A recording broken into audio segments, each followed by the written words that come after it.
One of the really important things to remember about clay is that we need to make sure that we are securing it together extremely carefully. Because as clay dries, it dries away from each other, right? So if we don't secure the joints very, very well, when it dries, they're just gonna kind of fall apart.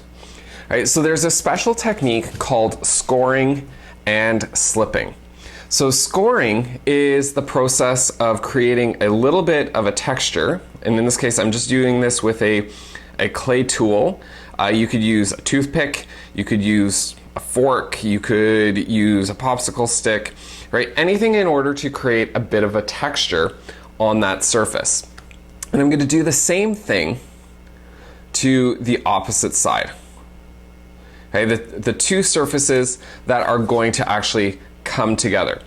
Now, the way I think about this is it's like trying to walk down an icy driveway in the middle of winter, right? If there is no sand on the driveway, I'm going to slide and slip all over the place. I'm not going to be able to have good traction. By scoring, I'm literally creating that traction between the two pieces of clay, so it's less likely to move.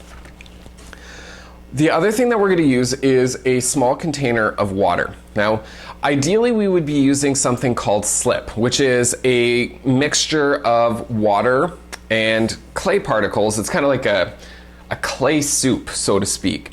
And we would traditionally put that on the joining surfaces and then squish the two pieces together, okay? So if you want to make some for yourself, right, you can take a container, and actually not a container, you can take some clay. I'm gonna just grab a small amount from my block over here, right?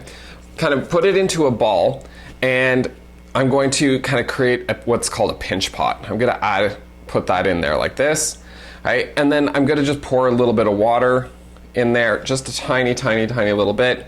And then I'm gonna spend probably 4 or 5 minutes just kind of with my fingernail. I know it's kind of gross. Just kind of scraping off the edges. This was gonna create a very, very fine slip. I usually like to have it like more like a creamy soup kind of consistency. Is absolutely ideal. At school, sometimes we will use a handheld blender. Of course, those are old and no longer being used for food preparation in order to help us mix up some slip. Okay, so I've got a slip container. I've got my pieces of clay here that I'm going to join together, and I'm going to take my slip, and I want to make sure that I am adding in a fair bit of water. Okay, so if you don't want to make this, you can just use the water as well, but you want to make sure that there's a good amount of water on there, so it kind of looks like this, right? It should be kind of shiny. I'm going to then stick the pieces of clay together, and then when I press down, we should see right through here, right, the water or the slip kind of oozing out. And that means that the slip is essentially taking up any of the air spaces that could be between the two pieces. From here, I'm going to create a little mini worm by rolling it together between my hands. Right, it's got a little bit too big, so I'm going to just make it a little bit shorter. Right, probably anywhere from about 3-4 millimeters in diameter would be good.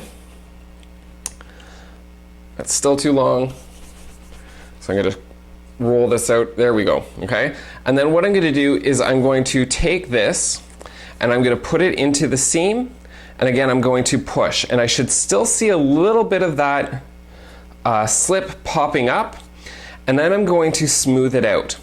And the way that you know that you have a good seam is that it looks as though everything is just one solid piece of clay.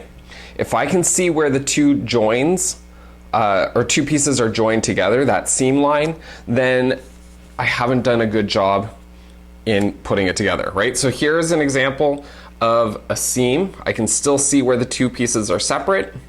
On the inside, that worm that I put in helps me to blend everything together.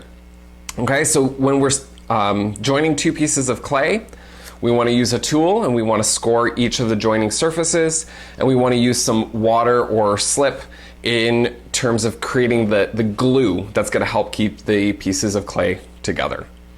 All right, best of luck, and we'll talk to you guys soon. Bye.